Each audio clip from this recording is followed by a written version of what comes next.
К следующей теме переходим. Михаил Мишустин провел стратегическую сессию, посвященную развитию электроэнергетического комплекса от этапа генерации до передачи конечному потребителю. Основой развития этой сферы станет энергетическая стратегия. Она объединит отрасль с экономическими процессами.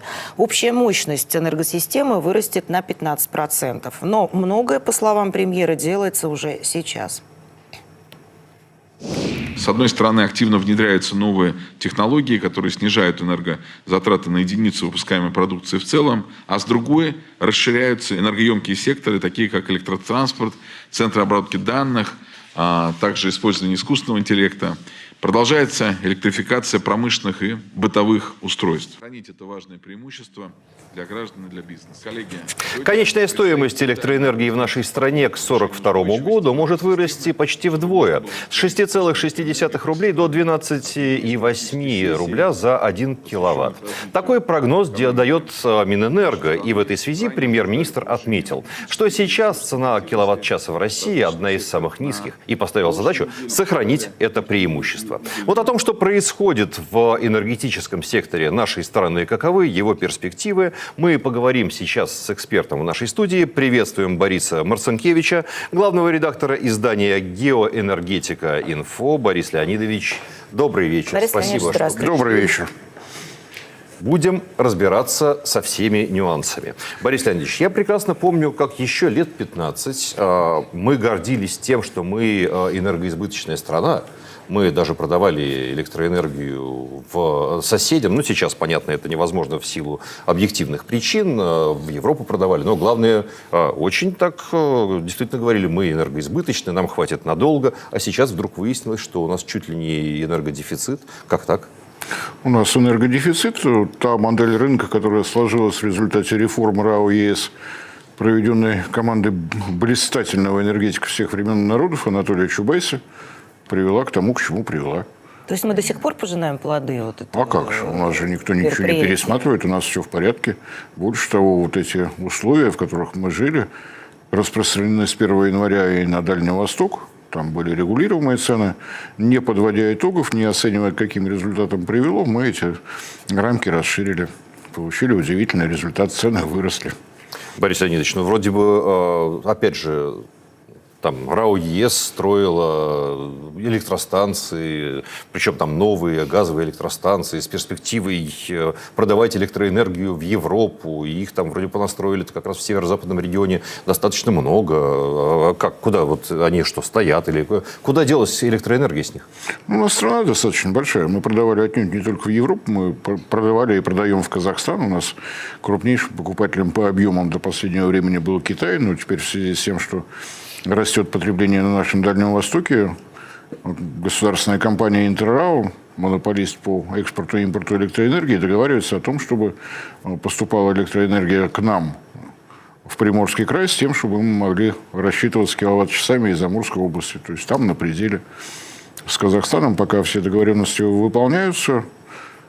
Прогнозируется дефицит в объединенной энергосистеме Юга, на юге Сибири и в объединенной энергосистеме Востока. Так что все впереди. То, что мы слышим от наших официальных лиц, на 14%, на 15% вырастет установленная мощность за период до 2042 года. Ну, может быть, это проект развития, но тогда я чего-то не понимаю, это меньше процентов в год. Ну, тогда, смотрите, даже если это меньше процентов в год, но это требует финансирования. Огромного финансирования. И за счет чего, собственно, это будет происходить? То, что мы опять же услышали, сегодня было совещание очередное в Государственной Думе, высказывается мнение, что, конечно, за счет роста тарифов, оптимальный вариант, денег нет. Напомню, основная цель реформы РАО ЕС России заявлено было, должен прийти крупный капитал в отрасль, инвестировать и так далее, и так далее. Вот результат. Никто не пришел, никто не инвестировал. А с чего вдруг кто-то придет и будет инвестировать, если условия неподходящие, ну, мягко говоря, для инвесторов? Может быть, стоило пересмотреть что-то из того, что было принято на законодательном уровне. У нас было время, с 2008 года достаточно большое количество лет прошло, но мы ничего не меняем, мы наблюдаем результат. Тарифы будут расти. Так у нас ставка по кредитам какая? А при чем здесь ставка по кредитам? Если мы смотрим на итоги прошедшего 2024 года, то на 3,1 вырос спрос на электроэнергию. Это в среднем по больнице. Если смотреть по регионам, то картина совершенно другая. Если смотреть на то, как растет спрос со стороны населения, то там 7%. У нас энерговооруженность наших жилищ стала совершенно иной. К этому мы не готовы. Но Борис Леонидович, с какой стороны должны прийти? Очевидно, что, понимаете, рынок и электроэнергия в Европе, да, вот и эластичность спроса там может быть, и все что угодно. Давайте вот, представим себя жителями Якутии. Тарифы на электроэнергию что-то высоковато, как эластичность спроса. Мы отказываемся покупать электроэнергию, просто ложимся и умираем. У нас выработка и доставка электроэнергии – это не рынок, это условия выживания физического. Этим мы отличаемся от Европы. Мы не хотим законодательно закрепить на такие простые вещи. Это должен быть государственный сектор. По-другому не получится. Мы не поднимем. Только за счет массу. населения. То есть энергетические компании не будут в этом участвовать. При действующем законодательстве энергетические компании не справляются с теми условиями, которые предлагает Министерство энергетики. У нас регулярно проводятся конкурсные отборы мощности для модернизации, конкурсные отборы мощности на новую генерацию. Те условия, которые выставляет Министерство энергетики, энергетические компании выдержать не способны. У нас за последние 3 года в машиностроении, в энергетическом машиностроении происходят очень удивительные вещи. Стоимость паровых турбин, достаточно привычных, 40%. Стоимость котлов, что угольных, что газовых, 70%. Вы имеете в виду рост? Рост, конечно. Конечно. Борис Леонидович, при этом удивительное дело. Энергетические компании как раз-то вот не ложатся и не помирают, несмотря на то, что не справляются, очевидно, с задачами. Это следует даже вот и из того, что говорите вы. То есть не банкротятся там и, не знаю, и не говорят, что, о боже, мы совсем обеднели. То есть они-то живут нормально? Или я ошибаюсь? По-разному. Итоги будут подведены. Что-то мы узнаем, что-то разрешили им не открывать. В таких условиях Россия находится. Это может быть даже оправдано. Но то, что у них есть прибыль, это не значит, что они ее будут реинвестировать в строительство новых электростанций, в строительство новых блоков на действующих электростанциях, модернизацию. У них в обязанность это не входит.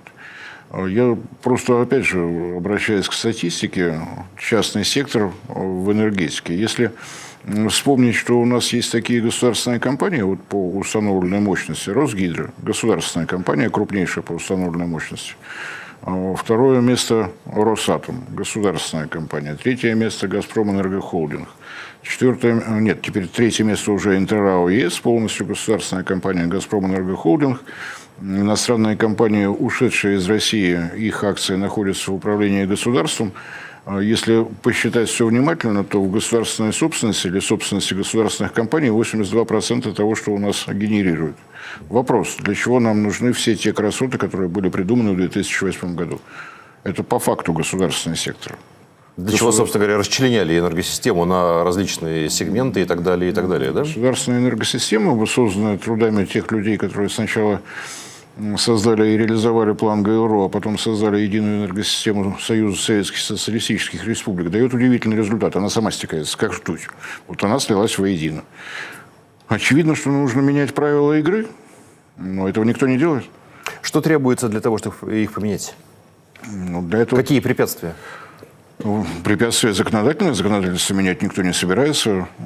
Сегодня мы слышим высказывания депутатов Государственной Думы о том, что, конечно же, можно повышать тариф, ничего страшного не случится. Это вообще такие пустяки, на которые никто и внимания не обратит. Совершенно нормальное поведение. Тот анализ, который сейчас есть, если вот эти требующиеся 42 триллиона рублей для реализации генеральной схемы размещения новых объектов генерации, из них у энергетических компаний может быть собрано, консолидировано порядка 3 триллионов. Остальные надо собрать с населения. С бизнеса. В результате тарифы вырастут приблизительно до 13 рублей за киловатт-час. С нынешних порядка 5-6, по регионам немножко по-разному. Ну вот смотрите, из материалов, исходя от стратегической сессии, которая была проведена, А Минэнерго планирует, по крайней мере, обеспечить развитие электросетей за счет льготного кредитования, энергетической ипотеки, кэшбэка, инфраструктурных облигаций. Как вы к этому относитесь? Это поможет или что это за меры? Или это бесполезно? Во-первых, хотелось бы видеть вот это предложение в развернутом состоянии. Кто кого льготно должен кредитовать? Вот кто? Кого? Россети, государственные банки, государственную компанию. А можно не льготно кредитовать, можно вывернуть руки государственной компании, выдавая кредиты из государственных банков. Риторика интересная, но содержание не очень понятное. То, что мы услышали в конце прошлого года, представители Министерства энергетики наконец вслух заговорили, что отрасль долгое время была недофинансирована. Ну, хорошо. А перед этим что было? Как из этого выходить? Продолжать играть в те же игры, рынок и так далее, и так далее. Ну, хорошо. Одно из предложений Россети, те энергоемкие производства, которые подключены к сети магистральной, то есть с линии электропередач напряжением 110 киловольт и выше, отключить, чтобы они работали через посредников в лице системных территориальных сетевых организаций. Это автоматически вызовет подорожание на 18%. Разумеется, крупные потребители тем самым получат стимул строить собственную генерацию. Совершенно очевидно, это надежнее, потому что если мы посмотрим, как нас обеспечивают электроэнергией, но я не буду напоминать, что было в июле прошлого года в объединенной энергосистеме Юга. Просто веерное отключение. Если у кого-то что-то на производствах в это время происходит, кто будет платить? Вот непрерывный цикл производства, не знаю, ванна с жидким стеклом застыла, потому что электроэнергия кончилась. Кто платить будет? Ну, хорошо, а какое бы правильное решение, вот с вашей точки зрения, могло бы быть сейчас, чтобы привести эту энергосистему в порядок, коли она в таком плачевном состоянии находится? И изношенная, и не хватает энергии. Было бы очень странно, если бы я стал давать советы вселенского масштаба. Нет, ну ваши мысли же есть какие-то? У меня мысль до предела простая. Любая проблема, решение любой проблемы начинается с технического аудита. Мы обязаны знать, в каком состоянии у нас все это находится. А что, не знаю до сих пор, в каком состоянии? Ну, понимаете, если говорить об энергетике, мы с вами об электрической говорим. Пока да. По тоже непонятным причинам 70% первичных энергетических ресурсов, которые потребляются внутри России, используются для производства тепловой энергии. С этим у нас совсем хорошо. Мы не знаем, сколько у нас котельных. Мы начали с электро. Понимаете, где-то очень тонкая грань. Если генерирующий объект вырабатывает и тепло, и энергию, это ведение Министерства энергетики, там что-то можем знать. Если генерация электрической энергии не идет, это Министерство строительства и ЖКХ, так оно у нас называется. Там есть соответствующий департамент ЖКХ. Я уверен, что они успешно справляются с работой. Страна у нас небольшая, поэтому вот штатное расписание 35 человек на такую маленькую страну. Ну, конечно же, они легко справляются со всеми проблемами. Сомнений нет. Мы, если говорить о том, что происходит, у нас растет сектор собственной генерации. То есть мое предприятие, моя блок-станция, я здесь работаю. Даже в этом у нас есть расхождение в статистике, потому что по данным системного оператора таких мощностей у нас порядка 19 гигаватт. По данным тех, кто в отрасли работает, кто эти блок-станции ставит, они же знают, сколько они сделали, сколько у них заказано, за работу тоже отвечают, 29. Если мы посмотрим на те документы, которыми руководствуется Министерство энергетики, схема и программа развития на пятилетку, теперь вот появилась генеральная схема размещения, там малые станции просто отсутствуют, как класс. Их нет. Поэтому, да, я повторю, мы не знаем, что у нас происходит в нашей энергетической системе. Сколько у нас вот таких малых мощностей смог системный оператор учесть все то, что работает по нашим месторождениям, например, как там, кто что, откуда добывает. Но мы можем предположить, что дробление энергосистемы не умышленное, а вот просто ситуативное продолжается?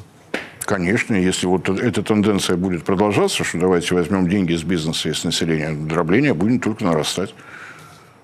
То есть вот я небольшая компания, у меня работает, там, я не знаю, 25 серверов, я белый майнер, у меня все хорошо. У меня пропало электричество, у меня вылетело сколько-то оборудования. Деньгами не отвечает никто. Нет таких законов, чтобы кто-то мог отвечать.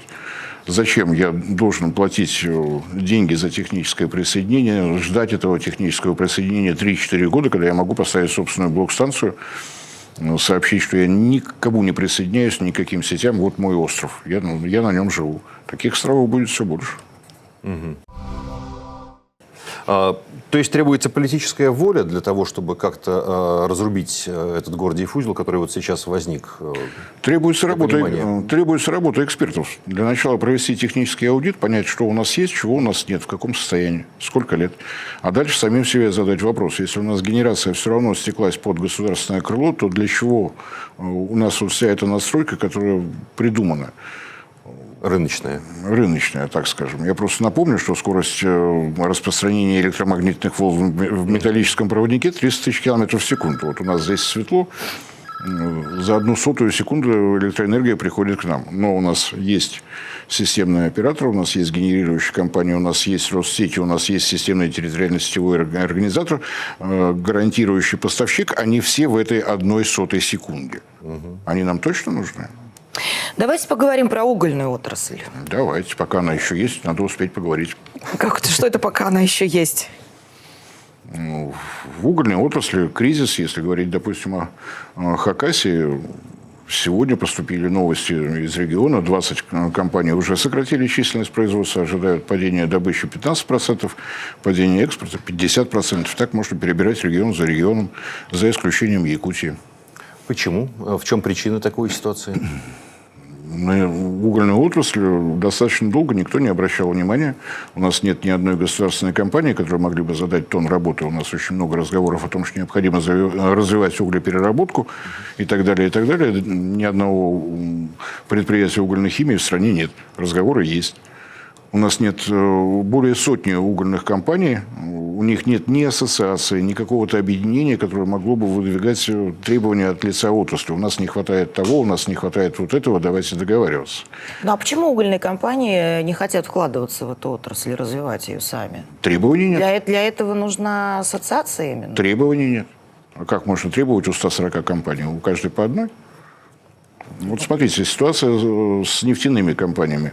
Им предложили набор налоговых льгот в обмен на то, что они будут инвестировать в углубление переработки нефти и в повышение классности по экологическим требованиям. Нефтяники посмотрели на этот набор, да, поняли, что это выгодно, стали инвестировать. Если мы сейчас посмотрим, насколько выросла глубина переработки, у нас экологический класс Е5 повсеместен. Все что можно. мешает создать ассоциацию угольных компаний, Надо угольных предприятий? спрашивать. Кто-то должен проявить личную инициативу? Может быть, кто-то из самих угольных компаний должен вопрос поднять, потому что ведь до последнего времени все решалось достаточно просто. Возникали проблемы, руководство угольных компаний приходило к руководству того или иного субъекта федерации, и вот таким образом друг навстречу другу двигались, потому что требования к угольным компаниям в моногородах, рабочие места должны сохраняться, экологическая обстановка должна улучшиться, социальное, здравоохранение, все должно быть в полном порядке. Они эти условия выдерживали. Требования о том, что нужно перерабатывать уголь как можно глубже, или тот же китайский вариант. Мы знаем, что Китай впереди планеты всей по установке солнечных и ветряных электростанций, но не обращаем внимания, сколько строится новых угольных. Там есть набор в адрес льгот в адрес угольных компаний.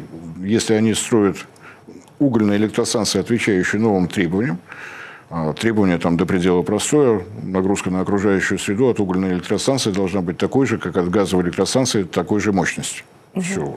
Соответственно, отсюда идет набор технологий. Там угольные электростанции строят в буквальном смысле слова на борту карьера. Это на самом деле один из тех принципов, который был в плане ГЛРО. Использовать местное сырье, чтобы был минимум логистических расходов, чтобы была минимальная себестоимость. Китай это делает, мы это не делаем. Борис Леонидович, спасибо. Борис Марцинкевич, главный редактор издания «Геоэнергетика Инфо» с личным мнением о развитии нашей энергосистемы.